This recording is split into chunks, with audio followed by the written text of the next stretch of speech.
열린교회 성도 여러분 안녕하세요. 이 시간에 우리가 함께 나눌 동영상 강의는 최선의 삶 10과 두 번째 시간입니다. 지난 시간에 우리가 복음과 전도에 대한 성경 공부를 함께 했습니다. 오늘은 조금 더 구체적으로 우리가 어떻게 복음을 증거할 것인가에 대해서 관계 중심 전도라는 주제로 함께 말씀을 나누고자 합니다. 보통 보면 개인 전도를 할 때는 세 가지 형태를 가지고 있습니다. 이것은 성경적이라고도 할 수 있는데요. 첫 번째는 관계 중심 전도입니다. 친척이나 친구들을 중심으로 그리스도를 소개하는 것이죠. 그리고 두 번째는 생활을 통한 전도입니다. 매일의 일상 속에서 만나는 사람들에게 그리스도를 소개하는 방법입니다. 그리고 세 번째는 방문 전도죠. 그리스도를 소개할 목적을 가지고 어떠한 사람을 잘 모르는 사람을 의도적으로 방문하여 만나서 이제 복음을 증거하는 형태입니다. 우리가 전도를 처음 시작할 때 이 순서를 거꾸로 하는 경우가 많이 있습니다. 교회에서 전도 훈련을 받아서 전단지를 들고 밖으로 나가서 모르는 사람들에게 먼저 복음을 증거하는 것이죠. 물론 거기에 대한 효과는 분명히 있을 수 있지만 안 좋은 경험들도 많이 합니다. 복음을 증거하러 나갔는데 또 내 자신도 믿음이 그렇게 성숙한 편도 아닌데 사람들한테 안 좋은 소리를 듣거나 거절당하면 그것 또한 영광스러운 일로 받아들이면 괜찮은데 상처가 되어서 더 이상 전도하지 않는 나는 전도에 사명이 없어 라고 생각하시는 경우가 많이 있습니다. 그거보다는 이렇게 전도할 필요도 분명히 있지만 영향력의 동심원을 중심으로 다른 사람들에게 전도하는 것이 효과적입니다. 여기에 절차가 있습니다. 몇 가지 말씀을 드리겠습니다. 첫 번째, 명단 작성입니다. 여러분들 특별히 주변에 친한 분들 혹은 가정 안에서도 우리 자녀가 혹은 부모님이 구원을 받지 못했다. 그럼 명단을 작성해 보시길 바랍니다. 명단 작성하는 것이 중요합니다. 왜냐하면 명단 작성하지 않고 나는 저 사람을 위해서 기도해 라고 하는 것보다 명단을 작성할 때 이미 내 마음이 그를 향하고 있고 또 간절한 마음이 더 들 수 있기 때문에 그렇습니다. 가능하면 명단을 천천히 정말 그분이 구원을 받았는가 조금이라도 여러분들이 의심이 드신다면 명단을 작성해 보시길 바랍니다. 그리고 명단을 작성했으면 그분들을 위하여 매일같이 규칙적으로 기도하는 것이 중요합니다. 왜냐하면 전도는 내 힘으로 하는 것이 아닙니다. 성령 하나님의 도우심이 있어야 가능하기 때문에 하나님께 간절함으로 우리가 기도하는 것, 그분의 마음의 토양을 하나님이 갈아엎어 주셔야 말씀의 씨앗이 뿌려지기 때문에 그렇습니다.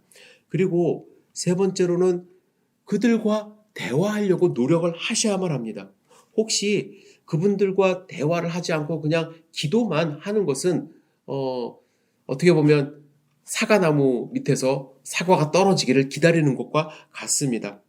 대화의 문을 열어 놓으시고 좋은 관계를 맺으려고 노력하십시오. 그리고 여러분들이 아셔야 될 게 좋은 관계를 맺으면 맺을수록 쉽게 전도할 수 있고 복음이 증거되는데 훨씬 더 도움이 많이 됩니다. 그리고 나서 여러분들은 그들이 무엇이 필요한지를 발견하려고 노력하셔야 돼요. 정말 라이드가 필요한가? 기도가 필요한가? 또 상담이 필요한가? 또 용기가 필요한가? 또 때로는 정말 실질적으로 그들에게 어떤 경제적인 도움이 필요한가? 저는 경제적인 도움에서 여러분들 조심하셔야 될 부분이 있습니다. 뭐 돈을 갖고 가서 직접 전달해라 그건 절대로 아닙니다. 그분이 경제적으로 어려울 때 함께 지혜를 모으면 돌파구가 생길 수 있습니다. 돈을 싸들고 가서 이거 써 뭐 이러라는 이야기가 절대로 아니고요. 내가 함께 알아봐 줄게. 내가 함께 기도해 줄게. 그 문제 우리 함께 좀 풀어보자. 그러면서 여러분들이 다리가 되어서 또 전문가를 상담하게 해 주실 수가 있습니다. 그 과정 속에서 힘들었던 분들은 예수님을 아직 안 믿은 분들은 여러분들의 그 사랑을 느낄 수가 있는 것이죠. 이단들이 이것을 잘합니다. 사실은 이단들은 목적을 갖고 사람을 보면서 접근을 하기 때문에 마치 무슨 첩보 영화 찍듯이 정보원이 접근하듯이 그들의 필요를, 대상자의 필요를 철저하게 파악을 해서 때로는 정말 이성 친구가 되어준다고 합니다. 그건 절대로 있어서는 안 되는 일이죠. 그죠? 그러나 제가 드리고 싶은 말씀은 세상 사람들은 자기의 필요를 채워줄 누군가에게 마음이 뺏긴다는 거예요. 우리는 정말 그 영혼을 사랑하는 마음으로 그들의 필요를 보시고 도움이 필요한 부분에 있어서는 함께 지혜를 가지고 도울 수 있는 역할이 있어야만 합니다. 그리고 그들의 필요를 여러분들이 직접 채워주기보다는 함께 기도합시다. 예수님이 우리의 길을 인도하실 것입니다. 라고 하면서 예수님이 함께 그 길을 열어주시고 문제를 해결할 수 있는 경험을 할 수 있도록 하는 것이 중요합니다. 내가 돈 얼마 꿔줄게. 내가 이 문제 해결해 줄게. 물론 고마움을 느낄 수 있지만 그것은 예수님으로 연결해주는 통로가 되지를 못합니다. 그래서 그러한 관계를 맺고 또 예수님을 소개하고 자연스럽게 하나님의 역사하심을 함께 느끼며 경험하며 나아갈 때 그분의 마음이 열릴 수 있는 것입니다. 여러분 지금부터 함께 기도하시기를 부탁을 드립니다. 그리고 여러분들 주변의 관계 속에서 도움이 필요하신 분들을 위해서 기도하시고 또 그분들에게 문자라도 한번 보내시고 또 그분들의 필요를 캐치하셔서 여러분들이 도울 수 있는 부분에 있어서 도움을 주시고 또 예수님의 도우심을 함께 간구하시기를 부탁을 드립니다. 그러면 여러분 잘 생각해 보세요. 관계 중심의 전도를 할 때 여러분들은 리스트 몇 명을 좀 쓰셨나요? 지금은 복음이 많이 증거돼서 특별히 이민 사회에서는 많은 분들이 교회를 다니고 있습니다. 그러다 보니까 믿지 않는 분들을 리스트 작성하는 것이 쉽지가 않아요. 전 가족이 다 예수를 믿기도 하고 또 우리 믿는 분들은 믿는 분들하고 친해요. 대화가 잘 통하기 때문에 그렇습니다. 그러다 보니까 믿지 않는 분들과 관계를 맺고 또 그분들을 위해서 기도할 수 있는 기회가 그렇게 많지 않습니다. 또 믿지 않는 분들은 정말 신앙생활 열심히 하시는 분들을 답답하게 생각합니다. 함께 만나서 사회적인 이야기, 세상적인 이야기 하는 거 별로 좋아하는 것 같지도 않고 또 자기는 술이라도 한 잔 마시고 싶은데 괜히 꼬시는 것 같고 그래서 서로 이제 보이지 않는 벽을 세워서 이제 거리를 두는 그러한 경향성이 있습니다. 여러분들 명단을 한번 보세요. 솔직히 저가 그렇습니다. 목회자다 보니까 제가 지경을 넓히지 못하는 단점이 있어요. 아시는 분들도 저에게 다가오는 것을 꺼려하시고 또 저 자신도 마치 만나려고 노력하면은 이 사람이 대놓고 얘기해요. 목사님 저는 교회를 다녔고요. 지금은 교회를 다닐 생각이 없습니다. 그래서 벽을 딱 이제 선을 긋습니다. 근데 성도님들도 그러한 경험 많이 하시죠. 그래서 중요한 것이 내 관계 속에서만 전도를 하려고 하다 보면 확장성이 없다는 거예요. 그래서 하나님의 말씀을 읽으며 우리가 도전을 받아야 되는 것은 이 영향력을 넓혀야만 한다는 것입니다. 여러분 평소에 다니는 길을 한번 그 생활 반경을 생각해 보세요. 항상 다니는 길, 항상 만나는 사람을 주로 많이 만납니다. 낯선 사람 만나는 것을 사실은 두려워합니다. 조사 결과에 의하면 교회 다닌 지 오래된 사람일수록 교회 밖의 사람들과 친구 관계를 맺지 않는 것으로 나타난다고 합니다. 우리의 경우도 마찬가지인데 이 범위를 좀 넘어서야 될 필요가 있습니다. 왜냐하면 예수님이 그 모범을 보여주셨기 때문에 그렇습니다. 여러분 요한복음 4장에 보면 예수님이 사마리아 마을에 가셨어요. 그를 전도하기 위하여. 그런데 사마리아 마을에 가셔서 한 여인을 만난다는 것, 그건 파격적인 일입니다. 유대인들은 사마리아 마을을 이렇게 가로질러 가지 않고요. 돌아서 갔는데 예수님은 가로질러 가셨어요. 그리고 유대인들은 사마리아인을 만나지 않았을 뿐만 아니라 여인을 만나지 않았고 또 특별히 좀 죄 있는 여인 또 과거가 수상한 여인하고는 절대로 대면하지 않는 것이 유대인들이었습니다. 그러나 예수님은 모든 벽을 허무시고 사마리아 여인에게 가셨어요. 대낮에 사마리아 여인을 만났다는 것은 이 여인에게 꺼림직한 일이 있다라는 거예요. 사람들을 피한다는 거예요. 왜냐하면 한 대낮에는 이분들이 너무나도 햇볕이 뜨겁기 때문에 물을 길러 우물에 오지 않는데요. 예수님은 그 여인이 사람들이 오지 않는 이 시점에, 이 시간에 우물을 길러 왔다는 사실을 보시고, 물론 다 아셨겠지만 그가 갖고 있는 문제를 알고 계셨던 것입니다. 그래서 그를 통해서 그 지역의 복음을 증거하기 위하여 그를 만나서 대화를 하십니다. 여러분, 꼭 믿는 분들만 관계를 가지시고 믿지 않는 분들하고 담을 싸시면 우리가 전도할 기회가 없습니다. 혹시 여러분들 만나는 분들 가운데 혹시 여러분들 일상생활에서 접하시는 분들 가운데 아직 예수를 모르시는 분들이 있다고 한다면 좀 친절하게 더 대하셔야 되고, 가능하면 관계를 맺으셔서 가정으로 초대하시고, 또 식사를 한번 함께 하시고, 또 지금 코로나 때문에 이 상황이 어렵겠지만 그 가족의 관심을 좀 물어봐 주시고, 그래서 함께 그리스도의 사랑을 나눌 수 있는 기회를 갖는 것이 중요하다고 저는 생각을 합니다. 그래서 이러한 관계를 통해서 지경을 넓히는데 그냥 친분만 갖는 것이 아니라 여기서 그들의 필요를 발견하려고 노력하는 것이 중요합니다. 예수님은 이 여인의 필요를 아셨어요. 예수님은 그의 필요를 아셨어요. 그가 뜨거운 대낮에 물을 길러 왔다는 것은 사람의 눈을 피한다는 것이고, 또 그가 물이 필요한 것일 뿐만 아니라 영적인 체험이 필요하다는 것을 아셨습니다. 그래서 이 접촉점을 아시고 예수님이 대화를 시도하신 거예요. 예수님은 물질적인 이 물, 우리가 먹고 마시는 물의 대화를 하신 후에 영적인 물에 대해서 말씀을 하십니다. 다시 말하면 예수님은 사마리아인에게 무한하게 더 좋은 삶의 가능성을 제시해 주신 것이에요. 이 여인은 예수님의 말씀을 잘 깨닫지 못하여 실질적인 물에 대한 이야기를 계속 하려고 합니다. 그러자 예수님께서는 그의 약점을 건드신 거예요. 남편을 데려오라 하십니다. 하지만 그는 데려올 남편이 없었던 거죠. 남자는 많았지만. 그래서 그 뒤에 계속되는 대화 속에서 예수님은 여인이 무엇이 진짜로 필요한지를 깨닫게 하십니다. 그녀의 그렇게 파괴되고 힘든 삶이 영적인 필요로 말미암아 일어난 현상임을 알도록 하시고 그를 도와주십니다.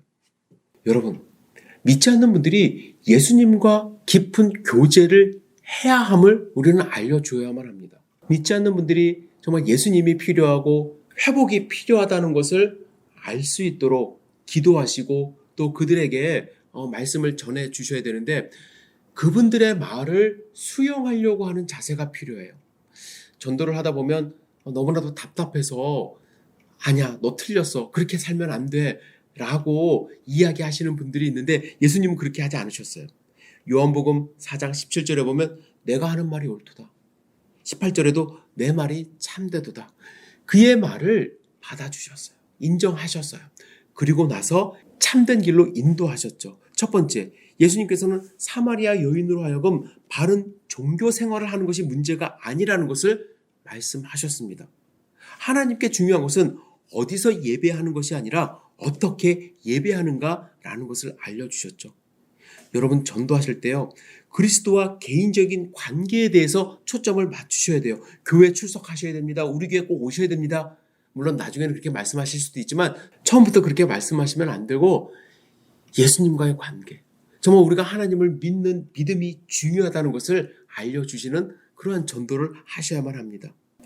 두 번째, 예수님께서는요, 이 여인이 경솔하게 주여 그런 물을 내게 주사 목마르지도 않고 여기 물길로 오지 않게 하옵소서라고 할 때도, 또 메시아 곧 그리스도라 하는 이가 오실 줄을 내가 안다라고 이야기할 때도 예수님은 인내하셨어요. 인내하시며 끝까지 이 여인을 지도하셨습니다. 그렇게 예수님이 인도하시고 마지막 부분에 예수님은 내가 그다 라고 그에게 가르쳐 주신 것입니다. 우리가 전도할 때 때로는 답답한 마음이 있고, 또 당연하죠, 하나님에 대해서, 예수님에 대해서 모르시는 분들에게 정말 새로운 완전히 그들의 생각을 뛰어넘는 분을 소개하는 것입니다. 그래서 우리는 인내가 필요하고 또 끝까지 기다려주는 마음이 필요합니다. 여러분, 관계를 통해서 전도할 때 중요한 것, 때로는 우리가 답답하고 내가 손해를 보는 그러한 마음이 있다 할지라도 여러분 끝까지 그들을 위해서 그들의 필요가 무엇인지를 깨닫고 여러분 함께 전도하시기를 주님의 이름으로 축복합니다. 여러분, 제가 라디오 사연을 들은 적이 있습니다. 어떤 분이 가족 여행을 오랜만에 가기로 하고 이제 해외 여행을 출발하기 위해서 공항을 갔습니다. 좀 일찍 도착을 해서 면세점에서 쇼핑도 좀 하고 그럴 생각으로 일찍 가기는 했는데 막상 발권을 하려고 카운터에 서 있을 때 자기 여권이, 본인 여권이 구여권이라는 것을 발견하게 된 거예요. 신여권, 새로 발급받은 걸 들고 오지 않고 옛날 여권을 들고 온 거예요. 익스파이어 된 것을. 남편은 화가 나 있고 애들은 또 울기 시작하고 이 불안한 그 상황 속에서 그래도 마지막이다 생각을 해서 그 같은 구역의 구역장님에게 전화를 했다고 합니다. 정말 미안한 마음으로 구역장님에게 전화를 했더니 구역장님이 선뜻 내가 집으로 가서 지금 들고 갈 테니까 기다리라고 얘기를 했다고 해요. 그래서 이 구역장님을 믿고 집 비밀번호를 알려주고 그래서 구역장님이 집을 들어가서 여권을 가지고 나온 다음에 이 구역장님이 택시를 타고 몇만 원이 나오는 그 상황 속에서 택시를 타고 공항까지 달려왔다고 합니다. 그래서 구역장님이 손에다가 여권을 쥐어주면서 걱정하지 말고 재밌게 놀다 오라고 그렇게 이야기를 하고 그냥 사라지셨대요. 여행 내내 물론 가족들과 함께 있는 즐거움도 있지만 자기를 위해서 모든 자기의 시간을 스탑하고 택시까지 타고서 공항까지 달려와준 그분이 너무나도 고마워서 정말 그 사랑이 그리스도인의 사랑이 아닌가라는 생각을 했다는 제 사연을 읽었습니다. 이분은 아직 믿음이 그렇게 있는 것 같진 않아요. 그냥 교회 출석하면서 구역 예배가 좋아서 함께 신앙 생활을 했는데 그 사건을 통해서 사랑을 경험을 했고 또 믿음이 더욱더 돈독해졌다는 이야기를 들었습니다. 우리가 억지로 사람을 만날 수도 있지만 때로는 그리스도의 사랑을 전할 결정적인 순간이 올 때가 있습니다. 그때 때로는 내 생활을 멈춰야 되고 내가 손해를 봐야 되는 그런 상황이 있을 수 있어요. 그때 하나님은 우리에게 기회를 주신 것입니다. 저는 그러한 상황이 우리가 살다 보면 흔하게 일어나는 상황은 아니지만 결정적인 상황이라고 생각을 합니다. 이 결정적인 순간을 놓치지 마세요. 하나님이 주신 기회라고 저는 생각을 합니다. 그런 기회를 통해서 우리의 지경이 넓혀집니다. 여러분들, 오늘 누군가를 만날 수 있고요. 누군가의 전화를 받을 수 있습니다. 그리고 여러분이 전화할 수 있습니다. 그때 그분이 필요한 것이 무엇인지를 생각을 해보시고 그에게 그리스도의 사랑을 증거하면서 여러분들의 지경을 오늘 넓히시기를 주님의 이름으로 축복합니다. 그리고 한 가지 부탁드리고 싶은 것은 여러분들 관계 속에서 아직 믿지 않는 사람들의 명단을 작성하셨다고 한다면 저하고 좀 쉐어해 주세요. 저도 여러분들을 위해서 함께 기도하면서 우리의 지경을 함께 넓혀 나가는 열린교회 되기를 소망해 봅니다.